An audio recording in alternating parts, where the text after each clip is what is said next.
everybody. Happy Wednesday. So happy to be with all of you. I'm going to just make sure that nobody disturbs me. How are you? Awesome, awesome, awesome. Happy to see you. Hi, Miss Karen. Hi, everybody on the phone. Hi, everyone. So today we're going to be talking about families, being a parent, being a spouse. And I haven't really talked that much about this when many of you don't know this, but years ago, I've been doing this for so long. Years and years and years ago, I was working with a woman who is amazing. Her name was Kim Hyatt. Hi, Miss Kim Hyatt, wherever you are. And Miss Kim did her PhD looking at this very thing. And so we kind of came together. She was even at my wedding. We went out when we filmed this documentary. We were in a documentary years and years. This is so long ago. In any case, so what's so cool is she really did this research and she got in touch with me. I was like, oh my God, this is what the research shows. This is what I'm finding. And so here we are. And I thought I would just talk to you a little bit about how to navigate families. How do you do this? What is the non-diet approach? And how do we integrate families? Or maybe you're worried about a kiddo who's been gaining weight. What do you do? So I'm going to tell you a little bit about my perspective. Take it or leave it. But I've been doing this for a long time. And I can also tell you that, yes, I've been doing this a long time. And it's different having kids than when I was doing this research and I didn't have kids. I can tell you it's more challenging looking at this now versus before.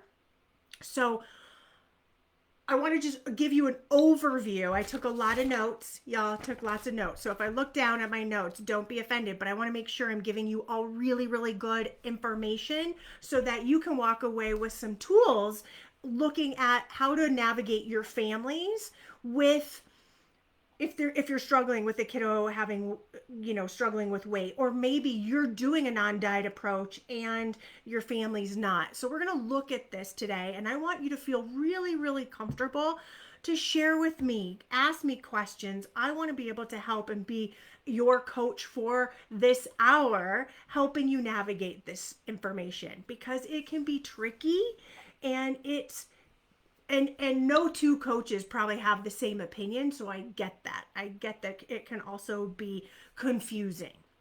So let me just kind of back up and start with the vantage point that I'm always coming from.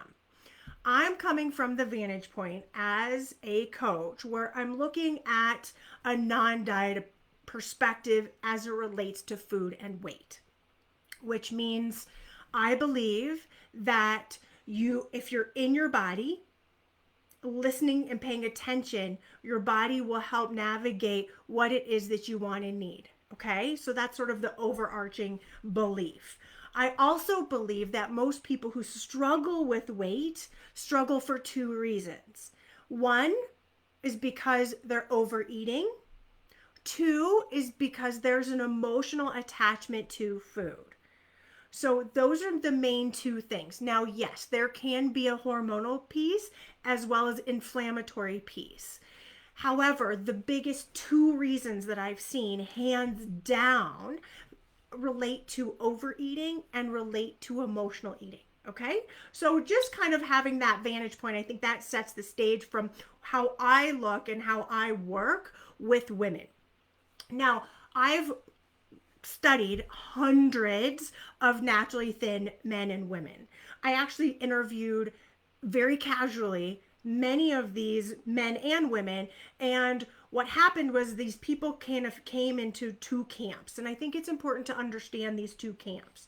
The one camp are women who worked really, really hard to stay fit and thin. They really worked at it and they watched every calorie and they were really precise about what they put in their body and they were really precise about weighing and measuring food or knowing calories or specifically what their workout schedule was. Okay, so that was one camp. And then the other camp were people who just did it naturally. They were just naturally thin. And I knew I had tried the perspective of I tried really being really rigid, and I knew for me that wasn't, if I had to choose, I'd rather copy those that made it easy and natural.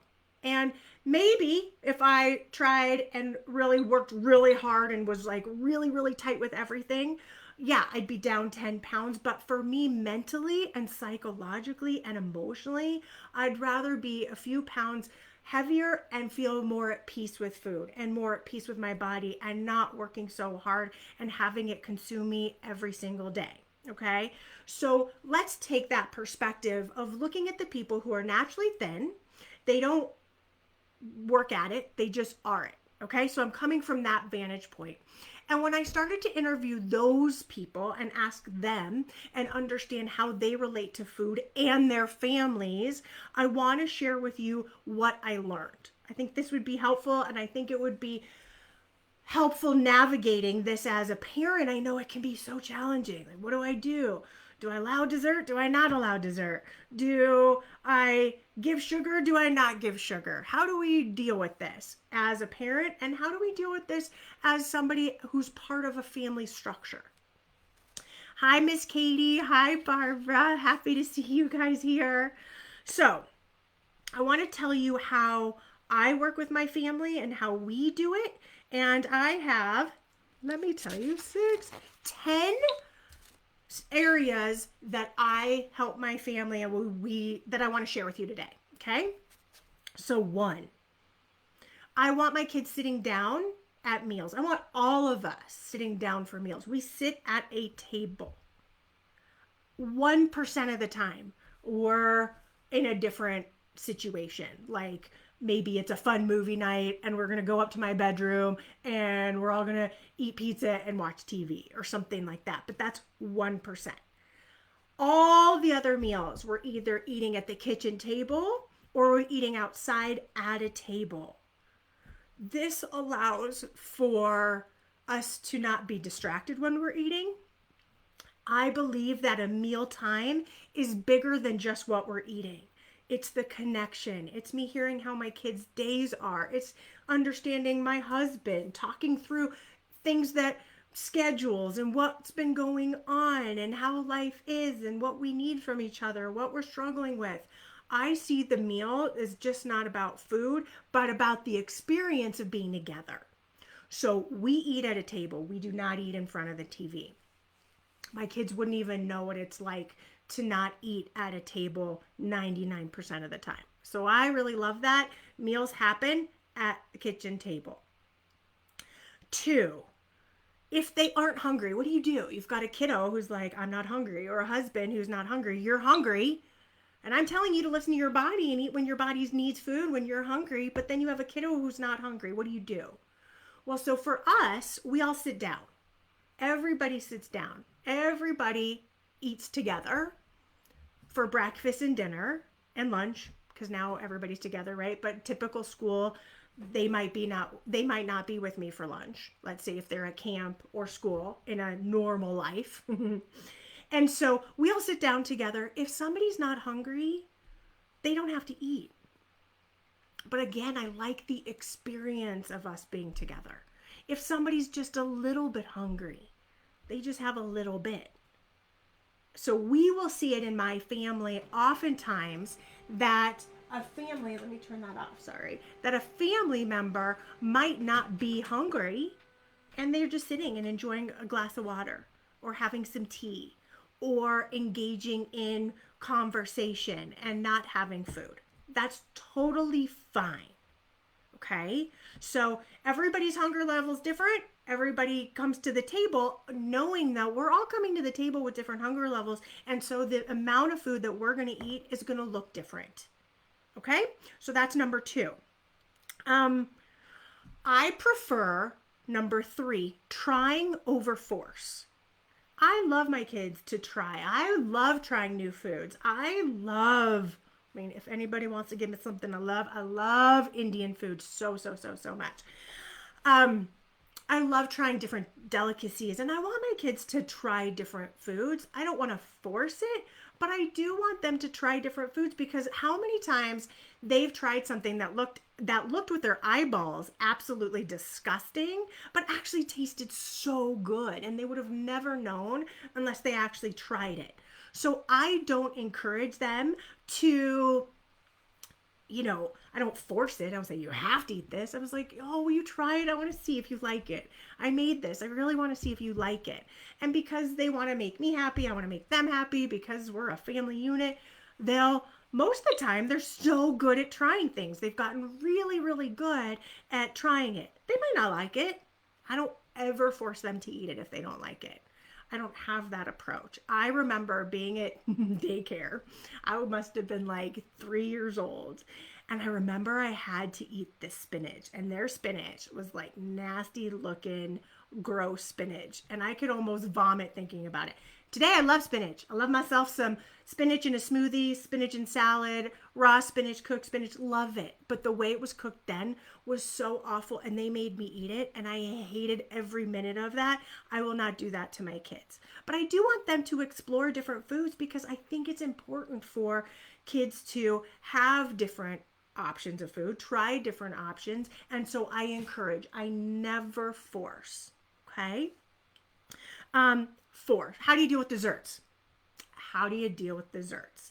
This is a tricky, complicated question. There is not one right solution. Ideally, what I think is a great solution is everybody just takes a little bite of something sweet, and there you go. You go on your merry way. That's what my grandparents did with my parents, and that worked really, really well. I'll tell you what we do. And we're trying this out. We'll let you know how it goes. But here's what we've been doing is on Monday, they go get 2 little bags of candy. They get to choose. I've got 2 kids, 2 little bags of candy. We share it amongst the family, and it goes through Friday. If they eat it all on Monday, sorry, done. If it goes through Friday, awesome. But that's what we got. They know it. We're all aware of it. We know that we don't want to be eating sugar and eating our faces off all the time. And we also know that having something sweet is kind of delicious and yummy and good, and so we're going to have it. And so it doesn't make it wrong that way in our family. Sugar's not bad. It's not wrong. It's just, this is what we have. We have 2 small bags. We eat it. When it's gone, it's gone. Okay? Saturday, we may go out and have a little dessert or have a little something sweet. And there you go. That is how we navigate sugar in our household and dessert.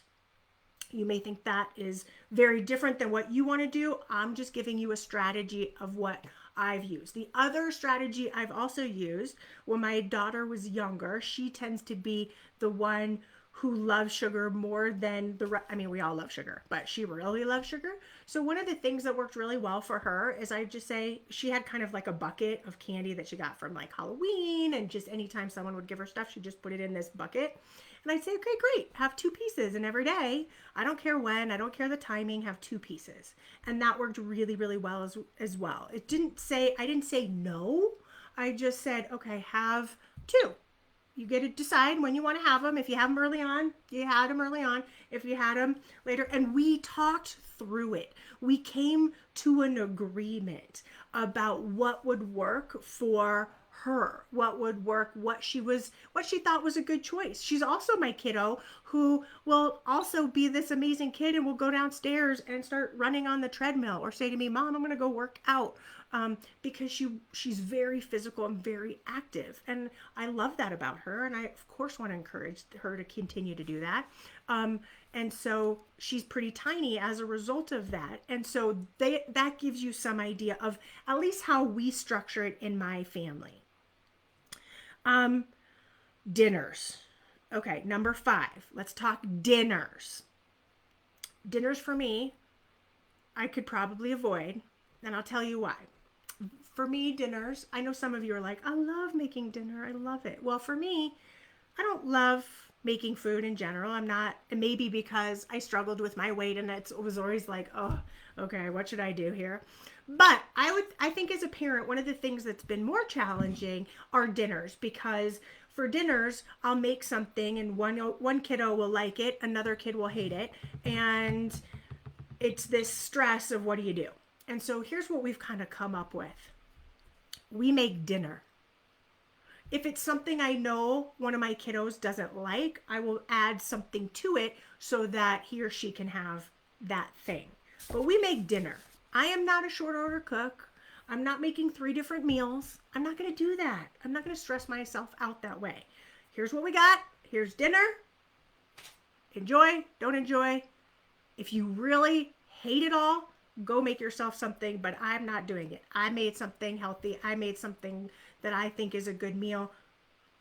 Okay, that's it. So that's what we do for dinners. My husband and I both make dinners. We both eat, we both are involved in making dinners, which I'm so appreciative for. And he's been so awesome during COVID, understanding the fact that I'm home and I'm navigating everything. And so he's been so, so helpful in helping make dinners. And I'm super appreciative of that. And it looks like a big variety of things. Like it could be a big salad for he and I.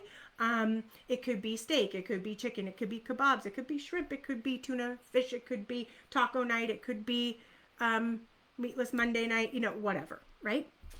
So I hope that gives you a sense of how to navigate it, because I didn't want to have this headache every single night about who likes it, who doesn't like it, making this kiddo something, another kiddo something else, and just feeling so depleted by the end of the night that I wanted to shove my face and shove it into a bag of chocolate. It was stressing me out, and I was wanting to avoid dinners, and so this makes it much easier. And it's great when they also offer to help and they offer to choose, or they have an idea and they want to incorporate their idea. My son's been great at making soups. My daughter's great at picking things and choosing things too. So if they can get involved in the process, it helps a ton too. 1, in terms of eating it. 2, in being open about this is how the whole process looks. And it doesn't feel good when somebody doesn't like something, right? And it's hard work when you work your tail off and then, everyone's like, all right. You know what it's like. So that is that. Now let's talk about number 6, veggies. Oh my God. So veggies, how do you deal with veggies? Well, my kids love fruit. They don't gravitate towards veggies, I would say. They each like a few. And so we have those out. And again, I don't force, I encourage. Why don't you try this veggie? Let's try this cauliflower rice. Let's try this. Let me add this sauce. I'm going to give you a few examples, some things that I do is, 1, we just try a bunch of different things so they can try. Sometimes we do dipping sauces so they can try different dipping sauces. The other thing that can be helpful is when they try, I really am so proud of them for trying it, because I know if some of the stuff doesn't look good and wouldn't be something they would do on their own necessarily, but I'm so excited when they try jicama, or they try edamame, or they try different types of veggies or veggie soups, or different things that I make that are weird and funky, and they give it a try, and I'm so proud of them when they do that. So I celebrate that we clap. We are like super happy anytime someone's having a vegetable in our house, because it's a good stuff and we know it's good for our bodies and good for our minds. So that's how we navigate vegetables. I know some of y'all's kids are like eating salads, and I'm like, I don't know how that happened for you. It hasn't happened in my family, but we're moving that direction. We're going there. I hope at some point they will choose that based on what they want and they need. Number 7, I look at variety. I want them to have a variety of foods. I want to put a lot of different minerals and vitamins in their bodies. I want them to have a lot of different types of stuff. Anywhere from eggs and chicken and turkey sausage and yogurt and bananas and cucumbers. I like a lot of variety. So 1, it doesn't get boring, and also so that we get a lot of different vitamins and minerals in their bodies. I think that's a really great way. I also, number 8, incorporate we gamify a few things. So let me tell you how we've gamified a few things. If, let's say, you want your kiddos to try more foods, do a blindfolded night.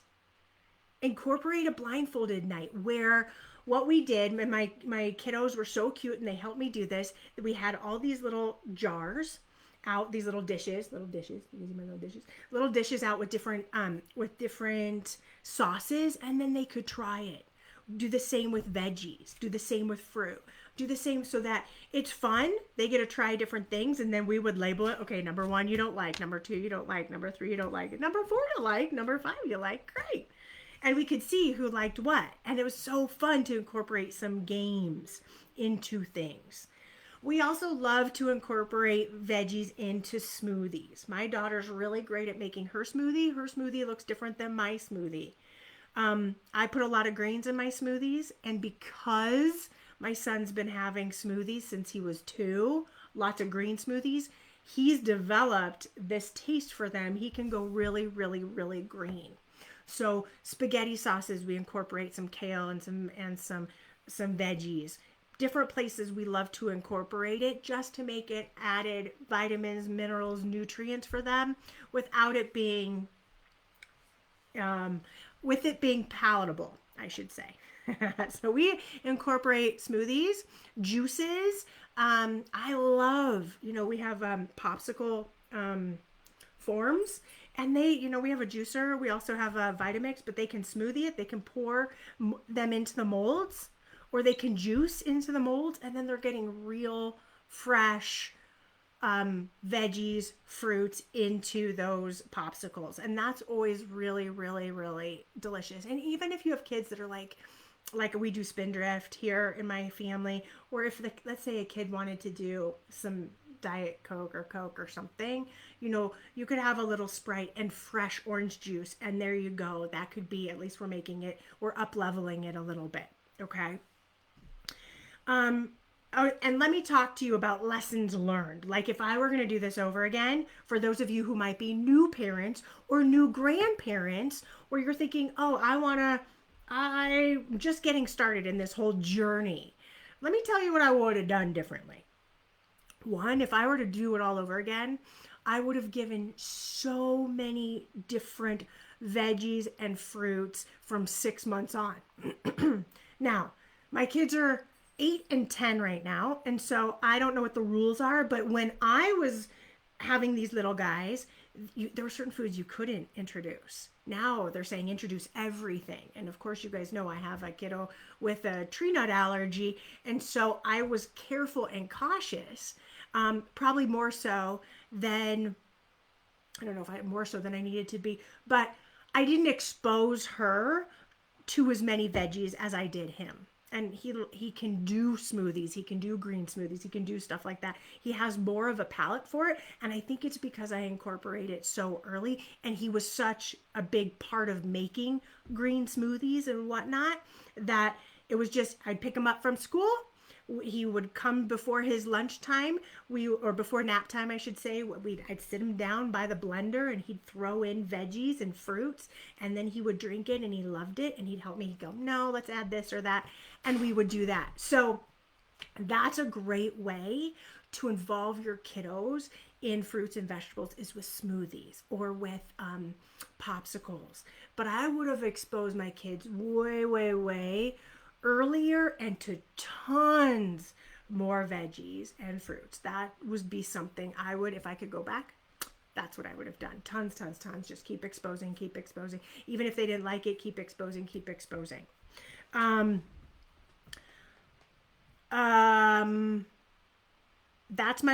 what I would have done differently with veggies. And then let me tell you some lessons that I've learned from clients. After working with clients for so many years, I want to talk about what to do with kids, what not to do with kids, and or family members as you're navigating through some of this and through your own journey with your body. One, never embarrass your kids. Never saying things like, should you really eat that in front of family or company? Please don't do that. It embarrasses them, and the second you do that, they want to say screw you and go eat all of it. They're going to start hiding. They're going to start snacking. In their dialogue, they're going to start feeling like there's something wrong with them. There's nothing wrong with them. They may need to cut back a little bit or change things a little bit, but please do not embarrass your kids. Don't shame them in front of company. Don't shame them in front of your parents. Don't shame them in front of friends. Don't talk negatively about their bodies in front of friends or family. This is really important to me. I can tell you by the hundreds how many clients I've had whose parents shamed them, embarrassed them, pinched them, weighed them daily, grabbed their fat, did awful things to make them feel awful about their bodies. And to this day, now they're in therapy. Now they're working through it. Now they have to rewind the conditioning that they heard. One of the best things that my parents did, no matter what my weight, they told me I was beautiful. They told me that I was worthy. They supported me if I said, "Hey mom, I want to go to Weight Watchers. Hey mom, can I go to the library and go read books about diets? Hey mom, can you buy me this food?" They supported me. They never criticized or embarrassed me. Never. And I am so grateful to them for that I don't have that hanging over my shoulders. I already had enough with my inner dialogue. I didn't need my parents. And so please be sensitive to this. Please be aware of how you're showing up for your kids, what they need, and what you can do, okay? So this is really, really important. Really, this is like, if any of you need to talk through this with me, I am here because I feel so strongly about this. Now, I know how much you love your kids. I know how much you care about them being better than you, looking better, not struggling like you. And I know this so much now as a parent that you want them to be better and not struggle. I want my kids not to struggle with weight like I have. I don't want them to struggle. I'd rather be like, wait, don't have that. The issue is this. We need to have conversations, not be critical. Just like in our minds, like I teach all of you, being curious, not critical. The same thing goes to our family members. If you have a husband, you have a wife, you have a kiddo who's struggling, get curious, not critical. It feels very different to sit down with a spouse or sit down with a kid and say, "I'm worried. I don't want you struggling with your body. I'm concerned with the amount of sugar you're having. I worry about you. What can I do to help support you? Is there something I can do? Because I love you. I know what it's like to struggle, and I so don't want you to be in that same situation. Is there something I can do to help support you?" And they'll say yes, or mom, no, or husband will say no, or family member will say no, or friend will say no, right? You can be loving, you can be kind, but coming from a different intention versus a slap on your wrist from eating that is never going to help. When we know that most struggles with weight have to do with using food as a coping mechanism, then that's the real issue that we have to help our kids or our partners with. And I really believe oftentimes it is not our partner's role, it is not a parent's role to be the advisor of food. And I'll tell you, one of the things that in my career of working with people all over, thousands of people all over the globe, one of the opportunities I have had is to work with kids. And as much as I love kiddos and I love helping them, if the parent's not on board, if the parent is doing the direct opposite of what I'm saying, then I don't want to work with kids because I don't want to make the kiddo feel confused, unhappy, and miserable. So everybody needs to be on the same page, okay? I really strongly believe that you shouldn't put kids on diets. I believe that what you do is model. You model eating salads. You model having healthy food. You are shopping. Your kids are not. If you're shopping for groceries and you're choosing groceries that you want your kids to eat and have in their bodies, then that should be what you present. You won't need to do a diet if, let's say, snack is apples and peanut butter, if snacks are grapes, if snacks are nuts, if you can have nuts, if snacks look like strawberries, if snacks look like dried fruit, if snacks look like cucumber and hummus, if snacks look like pretzels and peanut butter, right? There's all these different ways, string cheese, healthy yogurts. There's ways to get this food in your body and your kids' bodies, but you're going grocery shopping. So you be responsible and don't make it hard for your kids to have to navigate, oh, well, mom just bought all these chips and all these bags of sugar, and now I'm supposed to say no to it? No. Buy the things you want them to have. You're in charge of the groceries. Be in charge of the groceries. Much easier way than to have put your kid on a diet than just say, this is what we have. I'm really working on making sure that I'm eating healthy, and I really want my family to do the same. And so these are the great things I had. I would love for you to try them when you get hungry. I shared never weighing your kiddo, like not doing that as an embarrassing thing. Never pulling. I've heard stories of women whose fathers, stepfathers pulled at their fat, made them weigh in front of them, were just awful. Please never do that. I'm sure none of you are going to, but it's so important for me to point out. The best thing you can do, model, model, model, model. When you're modeling, your kids are seeing. They're using lots of nonverbal abilities, and when you are showing up in a way that's modeling realness with food, that's modeling health, that's modeling vibrancy, that's modeling what to drink, that's modeling this, they're going to see it. They're going to see it. And that's the best thing you can do, is talk kindly to yourself, say kind things about yourself in front of the mirror, be real about your struggles, share them. You can be real and say, God, I'm really struggling to like my body right now. I really want to get healthier. I really want to put better foods in my body. I'd really like to see myself slim down. You can be real about that. And it can be your reality and what's important for you. And then you can model those behaviors. If you want your kiddos to be more active, go on bike rides together, jump on the trampoline together, go for hikes together, go swimming together. Don't tell your kids to be more active, but then you're not going to do anything. Now, listen, I get it when you're like, go outside and go have fun. I got to do work. Yes, sometimes that happens where you got to work, but that absolutely, you have the opportunity to be active with your kids, with your family. And this leads me now to the biggest point of all, is you've got to be clear of how you want to show up as your healthiest, fittest, best self. If you're not clear how you want to be as a mom or a grandma, or how you want to be healthy and you can't envision it, it's going to be really hard to live into it. So all of you should have podcast 41, Thin Within podcast with Marna Thall. You should all have your vision. You can look at it also.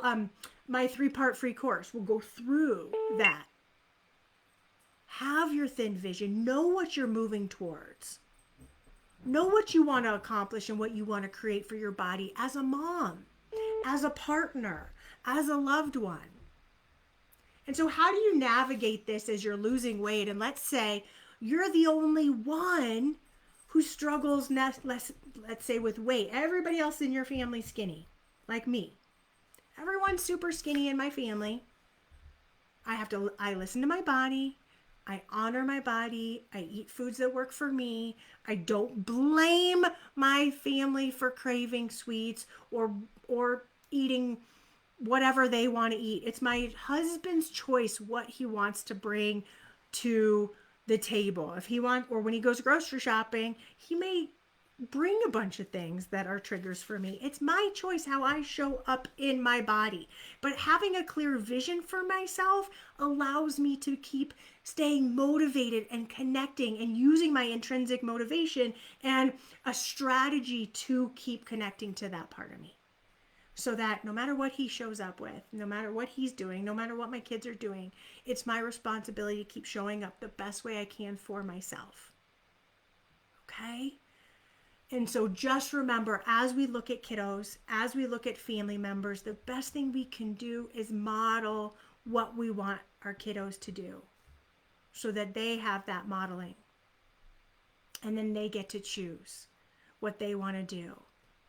And you are creating the framework of a healthy, vibrant, loving, kind, safe place to be around weight and their bodies. This is so important. I want my kids to feel like they can trust me, that they can talk to me about their bodies, that we can talk about food, and I can talk about my body and food as well. And we can be real about this issue instead of hiding. I never want them hiding food. I don't want to hide food. I want this to be an open relationship where we talk about all things related to food, weight, body, and whatnot. So I hope this helps you. I know I haven't talked about this before, but I thought, I don't know why, it just kept coming up in my head. And so sometimes when I keep hearing these little tings inside my brain, I'm thinking, okay, I need to deliver it. Even this morning, I was like, well, I don't know. Like, should I deliver this? I was like, okay, I keep hearing it in my head that I need to do it. So I'm listening to my intuition and talking about this. I know some of you who are in my inner circle and my clients, you do not have families. This is not an issue for you. But I also know for some of you, you do have families or you're a grandparent. And what I would say to grandparents is this. I know you want to treat your grandkids with tons of sugar, tons of you want to be that loving grandparent. And I would say just coordinate with the parents so that you too are setting the example of having good food, having a little bit of sugar, not making them wrong for anything that they do eat, loving them up, but that you're in agreement with the parents. And working with what the parents are saying. That's going to help the parents so much more, because sometimes I know what happens, and I hear this from some of my clients, that their kiddos will go stay a week or so at grandparents, and then they come back and they have such a headache trying to deal with food and food issues because grandparents let them do whatever, and they're really caring about their kids' bodies or weight, or they just do a whole different thing at their homes.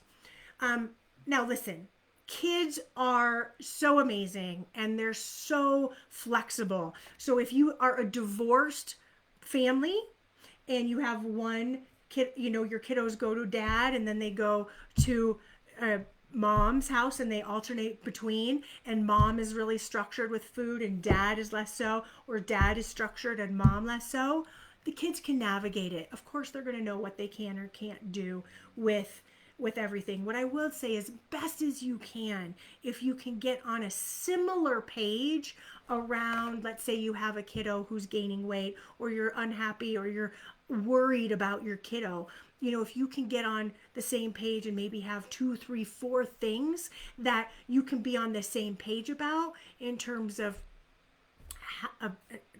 it could be just what you're going to say, how you're going to model, and what kind of message you want to give. And how maybe you're going to show up at meals. Like, are you going to point out, are you sure you should eat that? Sure should have another bite? I can't tell you how many clients I've had over the last, several decades that have said, God, my mom used to just embarrass me so badly, or point out food like, really? Should you eat that? Are you sure you should have another one? And it made them not honor their body. It made that food have so much more importance. And then they started to sneak food and eat food in that way. And I don't want your kids doing that. I don't want your grandkids doing that. I want them to feel like they can come to you and have really powerful conversations. And so that's what my daughter did. She came to me and said, hey, Mom, here's what I think would work really well, is I think we start with 2 bags and we see how we do through Friday. And that's all we get. And then if we go, you know what, that was too much, we go to 1 bag. Okay, awesome. She's she's the one helping navigate this, and I really respect her for it. She's right here, and I respect her for it so much. So I hope that helps. What questions do you have around navigating family, being naturally thin, um, having kiddos or grandkids? Is there something that I can help you with? Feel free in the comment section to ask your questions or point out. Also, if you're on the phone with me, feel free to hit *2 if you have a question or a concern or a thought, if I can help you.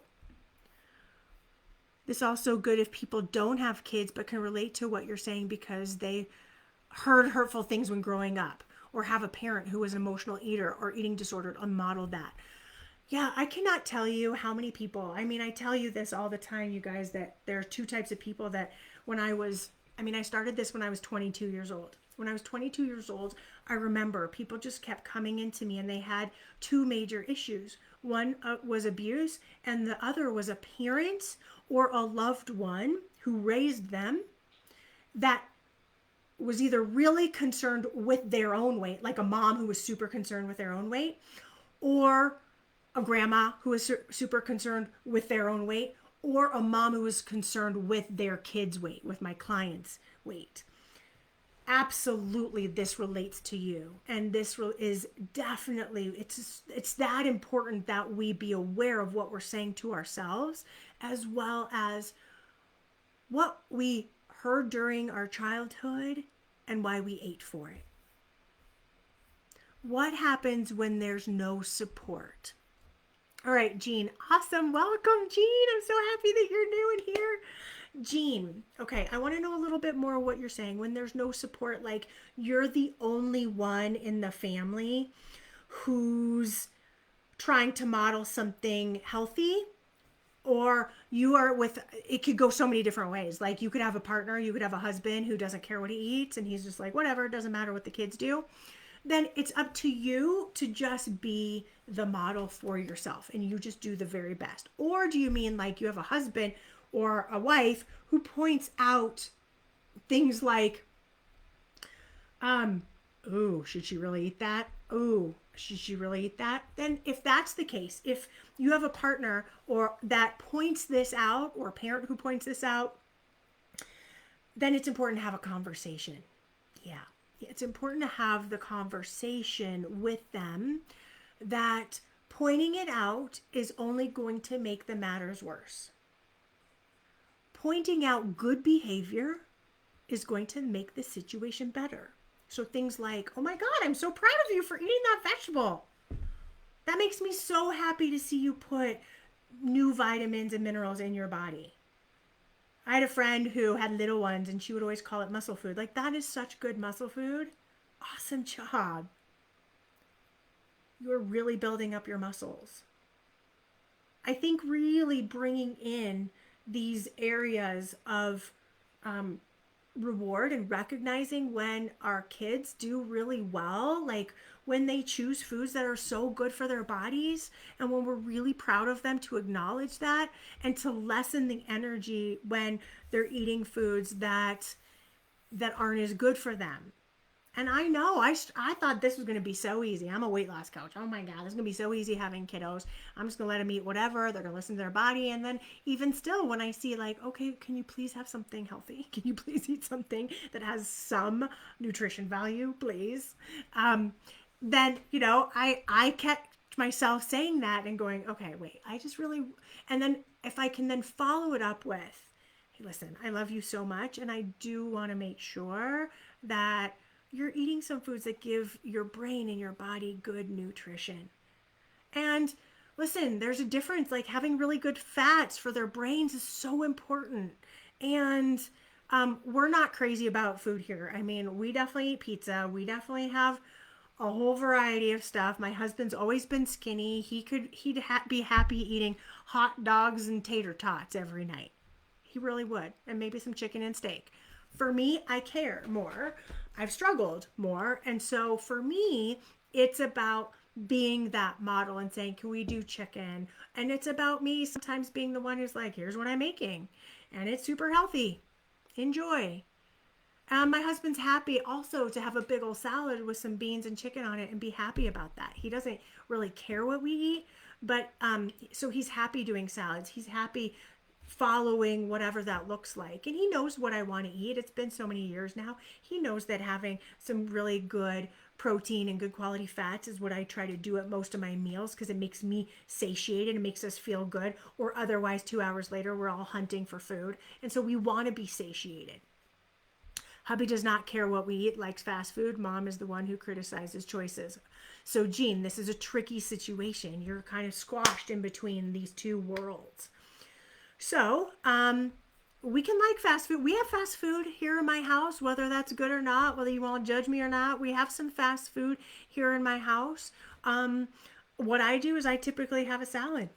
Sometimes a hamburger sounds good for me, but typically I'm having a salad. We don't do a ton of fast food, but we do fast food. Sometimes we all want our turkey sauce or we want our egg McMuffins from McDonald's. Sometimes we want some nuggets. Sometimes we want a burrito. Like, that happens. It's trickled in.